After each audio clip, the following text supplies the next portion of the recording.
শুভ সকাল বন্ধুরা, তোমরা সবাই কেমন আছো? আশা করছি সবাই অনেকটা ভালো আছো। আমিও বেশ ভালো আছি। আবারও চলে এসেছি তোমাদের কাছে একটা নতুন ব্লগ নিয়ে। আমি প্রিয়া, আমার প্রিয়াস লাইফস্টাইল চ্যানেলে তোমাদের সকলকে জানাই মিষ্টি করে ওয়েলকাম।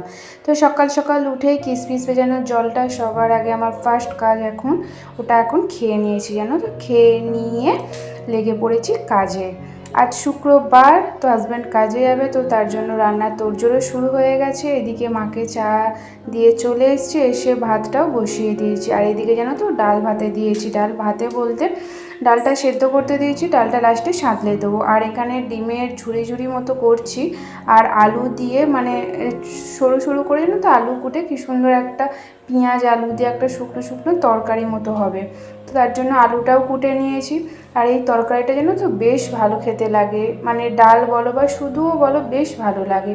তো এদিকে তরকারিটা প্রায় হয়ে এসছে, আর একটু জলটা একটু মরবে, তো ঢাকা দিয়ে রেখে দিয়েছি। আর এদিকে ভাতটা প্রায় হয়ে গেছে। নিয়ে ভাতটা এদিকে উপর দিয়ে দেবো, দিয়ে ডালটা তারপর সাদলাবো। আমরা তো রোজ ডিমের অনেক রকমের রেসিপি খাই, তো তার মধ্যে এইটা জানো তো একটা নতুন রকম আইটেম আমার ওই শাশুড়ি মা শিখিয়েছে, তো তার জন্য এটা করছি। এটা বেশ ভালো লাগে, হাজব্যান্ডেরও খেতে খুব ভালো লাগে, তাই এটা করেছি। আর এদিকে পেঁপেটা সেদ্ধও দেখলে বসিয়ে দিয়েছি, আর ডাল ভাতেটাও দিয়ে দিয়েছি সাঁতলানোর জন্য। আর এদিকে ওকে খেতে দিয়ে কাজেও পেরিয়ে গেছে, ও খেয়ে দে। তো তার জন্য ওই দেখতে পাচ্ছ বেচারা কি কষ্ট এখান দিয়ে বেরোনো। আমাদের এখানটা জানো তো একটু প্রবলেম আছে রাস্তাটার, তো তার জন্য একটু কষ্ট করেই বেরোতে হয়। যে দেখছো রান্নাঘরের হালটা ঠিক এখন এমন অবস্থা। তো রান্না করতে করতে জানো তো অনেকটা বাসন মেজে নিয়েছি বলে তাও একটু কম দেখতে পাচ্ছ, তো তাও কিছুটা আছে, তো সেগুলোকে আগে ঝপাঝপ পরিষ্কার করে নিয়েছি। নিয়ে এদিকে লেগে পড়েছি আর একটা টিফিনের কাজে। টিফিন করার আগে এই যে দেখলে হরলিক্সটা, সেটাও খেয়ে নিয়েছি, কারণ পেটে একটু পানি টানি কিছু না পড়লে তো সারাদিনের ব্যাপার। সকাল থেকে যদি তুমি কিছু না খাও তো তোমার শরীরটা চলবেই বা কী করে। তো একটু দিয়ে খেয়ে নিয়েছি। খেয়ে নিয়ে এদিকে টিফিনে করছি রুটি, জানো তো। আর রুটি আর আগের দিনের একটু ছোলার ডাল করেছিলাম রাত্রেবেলার, তো সেটাও একটু আছে, তো সেটা দিয়ে আর একটু গুড় দিয়ে টিফিনটা সেরে নেবো। আর রুটিটা দেখো কতটা সুন্দর ফুলছে। এই রুটিটা ফুললে একটা আলাদাই মেজাজ হয়ে যায়, সত্যি কথা তোমাদের কি বলবো। হ্যাঁ, অবশ্যই তোমাদের রুটিও নিশ্চয়ই ফোলে, কিন্তু ওই যে আমি যখন শেখার পর যখন সে কাজটা ধরো কেউ ভালো মতো করতে পারছে, তার একটা আলাদাই আনন্দ থাকে। আমি তো প্রথমে এত সুন্দর রুটি করতে পারতাম না, তখন খুব খারাপ লাগতো যে এরকম রুটি করছি, কি ভাবছে না ভাবছে সবাই। তো সবাই অ্যাডজাস্ট করে খেয়ে নিত, জানো তো। আমাকে কখনো কিছু কেউ বলতো না যে রুটিটা খারাপ হচ্ছে। এখন যখন রুটিটা খুব সুন্দর হচ্ছে, তো সবাই বলছে খুব ভালো আর সফট হচ্ছে। আর এইদিকে মা কিছুটা বাজার করে নিয়েছে মোটামুটি কদিনের, তো এটা এখন তোমাদের দেখাচ্ছে। এই দেখো, ঢ্যাঁড়স, পটল, পেঁয়াজ, আলু, এদিকে একটু তরমুজ নিয়েছে, একটা ছোট্ট বাঁধাকপি। তো এগুলোই আজকে আপাতত মা সামনে থেকে, আমাদের বাড়ির সামনে থেকে বাজার নিয়েছে। নিয়ে এদিকে আমি ঝপাঝপ কাচতে চলে গেছি, জানো তো। আমি যদি এই কাঁচাটা এখন ফেলে রাখি, বেলা করতে করতে আমার অনেকটা দেরি হয়ে যাবে। একটা রুটিন মাফিক চললে নিজের কি বলো তো, সব কাজ একটা সমানভাবে সুন্দরভাবে হয়। যেই রুটিনে তুমি হেরফের করবে, সেই তোমার কাজের দেরি, সমস্ত কিছুতেই দেরি। তো তার জন্য আগের দিন রাত্রে প্ল্যান করে রাখি যে সারাদিন আমি কিভাবে কী ওয়াইজ চলবো। তো তার জন্য ঝপাঝপ কাজটাও সেরে নিয়েছি। আর কি বলো তো, একটা জায়গায় বেরোতে হবে, তো সেটা ফাইনাল ছিল না। তো একটু পরেই জানলাম যে না, বেরোতে হবে আমাকে, তো কাজটা আরও তাড়াতাড়ি আমাকে করতে হবে। এই যে দেখলে ঘরটার ঠিক আমার এখন এমন অবস্থা, এটাকেই এখন পরিষ্কার করতে লেগে পড়ি ঝটাপট। এই যে দেখছো মশারিটা, উফ, এত গরম পড়েছে না রাতে। মশারিটা মানে থাকলে এতটাই প্রবলেম হয়, রাতে হাওয়া ঢোকে না। তাও কিছু করার নেই, হাজব্যান্ডকে যে মশা কামড়ায়, তো তার জন্য আমাকে মশারিটা খাটাতেই হয়। ওকেই কিন্তু বেসিক্যালি মশাটা কামড়ায়, আমাকে কিন্তু কামড়ায় না। তো তার জন্য মশারিটাও সুন্দর করে গুছিয়ে নিয়ে এবার জানো তো বালিশগুলোকে নামিয়ে সুন্দর করে বিছানাটা, যে চাদরটাও তুলে দেবো। অনেক দিন হয়েছে এই চাদরটা পাতা আছে।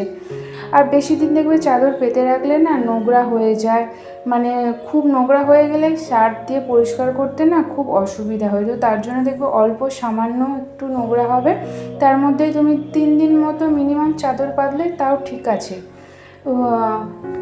আর দেখবে আমাদের মানে এখন তো গরম পড়ে গেছে, ঘামও হয়, বিছানার চাদরটা দেখবে একটু কীরকম হয়ে যায়। তো তার জন্য চেষ্টা করি 2-3 দিন অন্তরের ভেতরেই বিছানার চাদরটা চেঞ্জ করো। আর দেখবে তুমি বিছানার চাদর বেশি কাচবে, তাতেও দেখবে বিছানার চাদরের রং ফেড হয়ে যাবে। তো মিনিমাম একটা অ্যাভারেজ করে তুমি তোমার সুবিধা মতো যে কেমন নোংরা হয়েছে কি হয়নি, তো সেরকম অনুযায়ী আমি চাদরটা চেঞ্জ করি। তো এদিকে আর একটা আমি চাদর পেতে নিচ্ছি হোয়াইট কালারের। আর সাদা কালার তো গরমকালে বলতে পারো একদম বেস্ট জিনিস, তো ওর উপর কিছুই যায় না। তো এই চাদরটাও যেন তোমার একটা খুব পছন্দেরই চাদর, বাট এটার পিলো কভার নেই, তো কিছু করার নেই, তো আমি একটা অন্য কভার দিয়েই চালিয়ে নিই। ওই যে আমরা তো বাঙালি, আমরা জোগাড় করতে খুবই ভালোবাসি, তো জোগাড় করে একটা কালার মানে এর সাথে কন্ট্রাস্টে যায়, তো সেটা দিয়েই পেতে দিয়েছি দেব। আর এদিকে সাইডে খাটের এগুলো যেন তো একটু ধুলো পড়েছে, তো সেগুলো একটু মুছে নিচ্ছি। আর বিছানাটা দেখবে যতক্ষণ না টান টান এই যে ঘাস মতো এই যে বিছানার চাদরগুলো গুটিয়ে থাকবে, ততক্ষণ দেখবে তোমার একটা শান্তি আসবে না। যতক্ষণ না তুমি সুন্দর টান টান করে বিছানার চাদরটা পাতবে, ঘরের একটা আলাদাই ব্যাপার চলে আসবে। তো সবার আগে আমি কিছু করি আর না করি, বিছানাটাকে সুন্দরভাবে গুছিয়ে নিই, তারপর যাবতীয় মোছামুছি ঝাড়াঝাড়ি সমস্ত কাজ করি। এদিকে বিছানাটা গুছিয়ে জানো তো কাল সন্ধ্যাবেলা একটু খেলা দেখছিলাম, তো এদিকে টিভির কভারটা নামানো ছিল, তো একটু ভাবলাম যে না করে যেহেতু খোলাই আছে মুছে নিয়ে কভারটা দিয়ে দিই। আর এদিকে যে দেখছো ছোটো ফ্যানটার আর যাবতীয় সব জিনিসপত্রগুলো এগুলোও একটু ঝেড়ে নেবো, হালকা হালকা ধুলো পড়েছে, তো ওগুলোই রাখলে এখন পরের দিন দেখবে আরও পাহাড় হয়ে যাবে, তো তার থেকে বরং অল্প থাকতে পরিষ্কার করে নেওয়া ভালো না। তো বললাম না বেরোনোর আছে, তো তার জন্য আরেকটু তাড়াতাড়ি কাজ আমাকে করতে হচ্ছে। সেই কাজের ফাঁকে ফাঁকে যতটুকু পেরেছি সমস্ত কাজ কমপ্লিট করেছি। কোথায় যাব সেটা তোমাদের একটু পরে বলছি। আমাদের তো আমরা মেয়ে হয়ে মোট কথা জন্মেছি, ঘরে বাইরে দুটোই আমাদের সামলাতেই হবে, তো তার আগে তোমাদের সাথে একটু বেশিই কথা বলে ফেলছি। তো চলো ঝটাপট ঘরের কাজটা করে নিই। নিয়ে যে দেখতে পাচ্ছ ঘরটা আগে ঝাড় দিয়ে নিচ্ছি। আর একটা কথা তোমাদের সাথে একটা ছোটো টিপস শেয়ার করি। ঘর ঝাড় দেওয়ার সময় দেখবে অনেকে দেখবে ঝাড়ুটার ওপর পা দিয়ে মানে পায়ের ধুলোটা আর কি ঝাড়ে, বা পায়ে মানে ঝাড়ুটায় কিছু লেগে থাকলে সেটা পা দিয়ে করে, সেই জিনিসটা কিন্তু একদমই করবে না। ঝাড়ুটা দিয়ে ওই জিনিসটা করাটাই, পা দেওয়াটাই একদম ভুল। তো ঝাড়ুটা মানে যাই থাকুক না থাকুক পা দিয়ে কখনো ওর ওপর দাঁড়াবে না, চেষ্টা করবে হাত দিয়ে সেই জিনিসটা করার। কারণ কি বলো তো, ওই যে আমরা সেই ধানতেরাসের সময় যে ঝাড়ু যাই কিনি, তো সেটা একটা শুভ লক্ষণ বলেই না কিনি। তো তার জন্য তুমি এখানে এখন যখন তুমি অন্য সময় এসছো, তখন তো তুমি এসে তার যত্নটা তো তোমাকে করতে হবে না। তখন আমরা ধানতেরাসের সময় এটা কেন কিনি যে না ঘরে কিনলে আমাদের মানে উন্নতি হবে, ঘরে একটা ভালো হবে, শুভ লক্ষণ। তো যখন ঝাড়ুটা বা ঝাঁটাটা আমরা কিনি, তো তার নিশ্চয়ই একটা ভালো গুণ আছে। তো আমরা যখন পরে ধানতেরাসের পরে যখন ঘর ঝাড় দিই, ঘরে করি, একদমই কিন্তু ভুলেও পা দেওয়াটা ঠিক না, তাতে আমাদের সংসারে অকল্যাণ হয়। তো তারপরে আমার সাথে কথা বলতে বলতে আমি স্নান করে দেখো চলে এসেছি রেডি হতে। তো এদিকে চুলটা জানো তো খুব পুরোই ভিজে, তো পুরো আঁচড়ালাম না, এদিকে সিঁদুর পরে নিচ্ছে। আর আমার একটা যেটুকু ছোট্ট একটা স্কিন কেয়ার আছে, ওই যে অ্যালোভেরা জেল, তো ওটা একটু মুখটা ম্যাসাজ করে নেবো, তো স্কিনটা অনেকটা হাইড্রেট থাকে জানো তো। আগে ইউজ করতাম, তো শীতকালটা একটু ইউজটা করা হয়নি। ওই যে আমরা খুব গুঁতো জানো তো, স্কিনের ওপরও যে আমাদের একটু যত্ন নেওয়া উচিত সেটা আমি একদমই নিই না।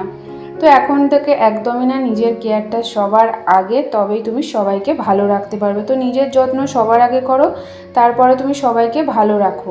নিয়ে এদিকে একটু সানস্ক্রিনটাও মেখে নিয়েছি জানো তো, তারপরে একটা টিপ পরে আর একটু পারফিউম দিয়ে নিচ্ছি।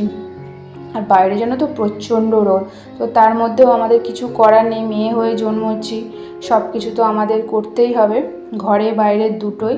আর ওদিকে বাবাও আসবে জানো তো, তো আমরা দুজনা মিলেই যাব। তো একটু ব্যাংকে কাজ আছে, তো তার জন্য একটু বেরোচ্ছি। তো হাজব্যান্ড তো কাজে গেছে, তো আমাকে একাই যেতে হচ্ছে। আর একটু লিপস্টিকও পরে নিচ্ছি, বাইরে যেহেতু বেরোচ্ছি, হালকা ফুলকা মেকআপও নয় বলতে পারো, এই দেখে না, জাস্ট মুখে সানস্ক্রিন, অ্যালোভেরা জেল এসবই ইউজ করেছি, আর ওই লিপস্টিকটাই দিয়ে সুন্দর করে রেডি হয়ে বেরিয়ে পড়েছি। যে দেখতে পাচ্ছ স্টেশনের পাশ দিয়েই যাচ্ছি, নিয়ে একটা টোটো চেঞ্জ করে আবার একটা অটোতে দিয়ে এবার কাজ পৌঁছেও গেছিলাম, কাজটা মোটামুটি তাড়াতাড়ি সেরে ফেলেছি, নিয়ে এবার ফেরার পালা। তো দেখতে পাচ্ছ বাইরের ওয়েদারটা মানে পা রাখার জো নেই, এতটাই রোদ। নিয়ে এবার বাড়ি চলে এসেছি, বাড়ির গেট খুলছি, দেখছো বাড়িটা দেখেছো সামনেটা কীরকম রাস্তা খুঁড়েছে জানো তো, তাই সামনেটা ওরকম ইট পাতা মতো। তো এসে ফ্রেশ হব, হয়ে যে লাঞ্চে বসে পড়েছি। লাঞ্চে যে দেখলে পুরো আমাদের থালি রেডি সবার, নিয়ে এবার রেস্ট নিতে হবে। আর প্রচণ্ড রোদ ছিল জানো তো। দিয়ে এদিকে বিকেলে আবার তোমাদের সাথে দেখা হচ্ছে। এই যে সন্ধ্যা দিয়ে চলে এসেছি আমার ফার্স্ট কাজ আটা মাখতে। তো তারপর যা কাজ থাকে আমার চা করা, তো আমার আর মায়ের জন্য জানো তো চা করে নিয়েছি। দুজনা মিলে চাটাকে এনজয় করব ঘরে সিরিয়াল দেখতে দেখতে। তো আমরা দুজনেই থাকি এই সময়, তো আমরা দুজনে মিলে একসাথে চা খাই আর একটু গল্প করি। তো এইটুখানি জানো তো, এই গল্পটা, এই দুজনের টাইম স্পেন্ড আমার আর মায়ের, তো এটা একটা আলাদাই ভালো লাগে। তারপরে তো হাজব্যান্ড আসবেই, তো হাজব্যান্ড আসার আগে জানো তো আর একটা জিনিস হবে, কী বলো তো, এই যে দেখতে পাচ্ছ পাকোড়া হবে, একটু চিকেন পাকোড়া। তো তার জন্য প্রিপারেশানে চিকেন ছোটো ছোটো করে কুচিয়ে পেঁয়াজ আদা রসুন সয়া সস টমেটো সস মানে ভিনিগার সব কিছু দিয়ে একটা ব্যাটার তৈরি করে, ডিম আর কর্নফ্লাওয়ার এগুলো দিয়ে ব্যাটার তৈরি করেছি। দিয়ে দেখতে পাচ্ছ সাদা তেলটা গরম হওয়ার পর একটা একটা করে দিয়ে দিয়েছি। খুব সুন্দর হয়েছিল না তো, খুবই সুন্দর হয়েছিল। এই যে দেখছো তো, মোটামুটি এই দেখো আরও কটা হয়েছিল। আর তারপরে এই যে সবার জন্য মোটামুটি রেডি। তো এটা খাওয়ার পর চলে গেছি ওপরে। আইপিএল হচ্ছে চেন্নাই ভার্সেস আরসিবি। তো খেলার তো একটা আলাদাই মেজাজ, দেখতে পাচ্ছ কতটা সুন্দর। আমার তো খেলা দেখতে বেশ ভালো লাগে। আর এদিকে বিরাট খেলছে আর আরপাটিদার খেলছে। তো তারপরে এই যে রাতের চিলি চিকেনটাও কিছুটা খেয়েছি পকোড়া, আর কিছুটা হবে চিলি চিকেন। তো সবাই ভালো থেকো, সুস্থ থেকো। তো আবার আসবো কালকের ব্লগে।